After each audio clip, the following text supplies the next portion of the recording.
This press conference is being called by the Angami Students Union. We are deeply pained and anguished by the barbaric act and inhuman act of the Jawans from the Aigar North at D Block Kohima. Today, in the afternoon, around 12:30 p.m., our president, he was on official duty, and while he was passing through the gate of this camp, there was an important call to which he had to attend, and thereby he had to stop for a minute or two around the camp of the Assam Rifles. When he had stopped to attend to that call, the security guard from the Assam Rifles came forward to him, asking him to move away from the park area which he had kept his car.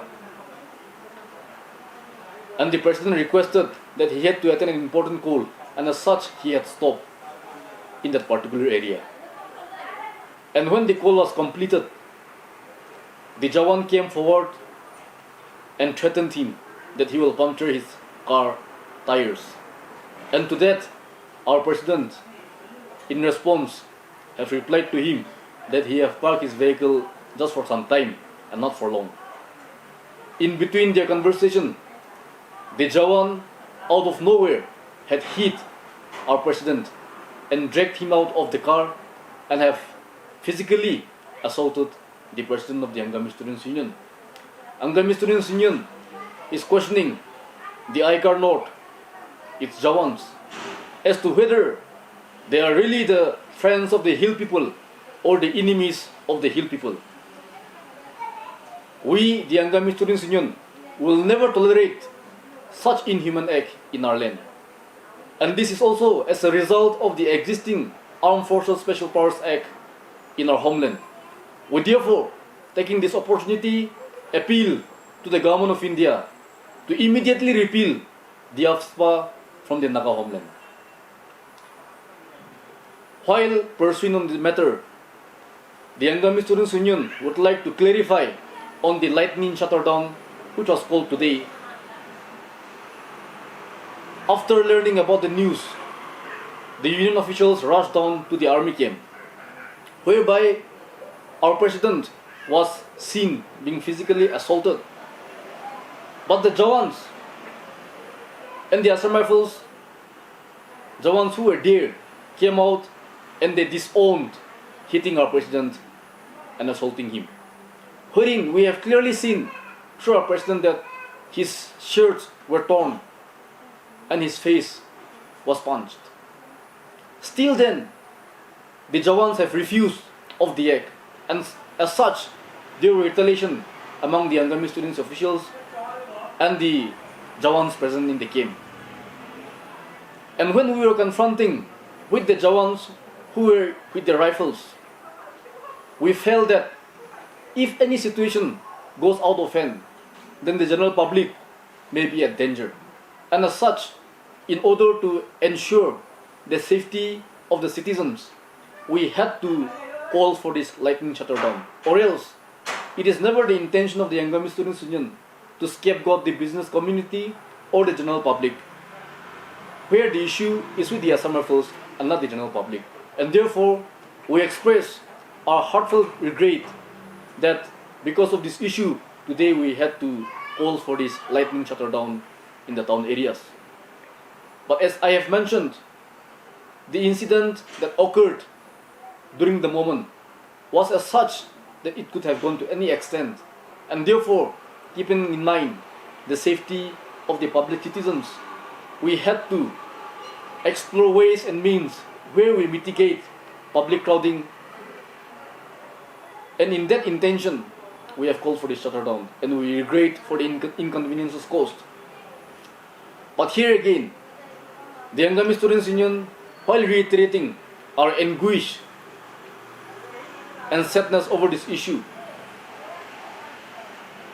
we have called for an indefinite ban starting from tomorrow.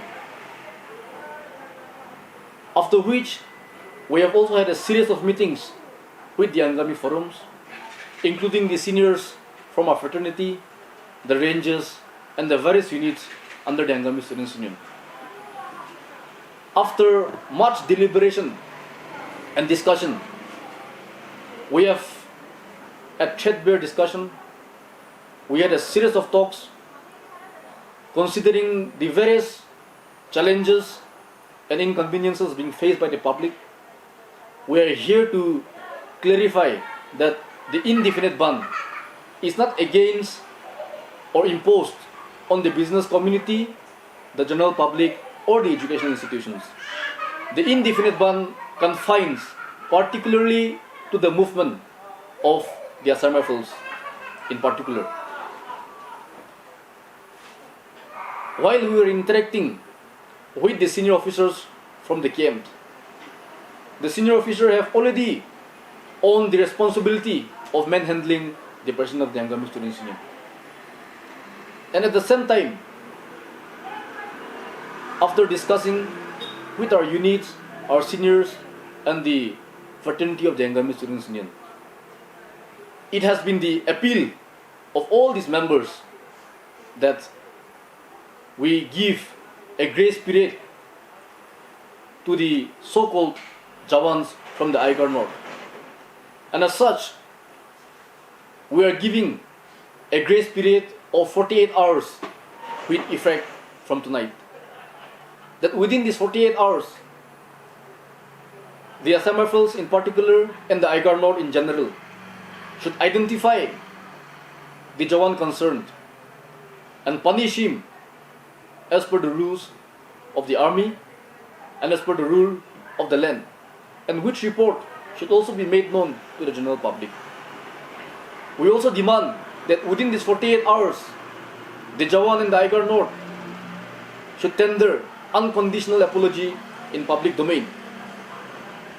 And if within these 48 hours they are unable to fulfill or meet the demands of the Angami Students Union, as we have published today, the indefinite ban on the movement of the Assam Rifles shall be restricted.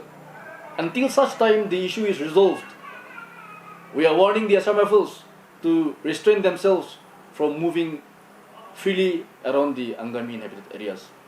This is issued in the interest of all parties, because while we are sad and anguished, yet as an intellectual body, we do not intend to aggravate the situation or invite any untoward incidents. And therefore, we hope that the concerned parties will take this grace period very seriously. Now, the matter is with the Angami Students Union. And when an official, a reputed student leader who was on duty, can be manhandled in this manner, the safety and security of the public remains questionable. We understand that these forces are here to protect the people, but under the protection of AFSPA, they have been continuing torturing and harassing the common people. Angami Students Union strongly stands in solidarity and support with the Naga Students Federation in our fight to repeal this AFSPA. And so long the AFSPA continue to exist in our Naga homeland, this kind of activities have been continuing and may continue. And therefore, this inhuman act must be repealed once and for all in our homeland.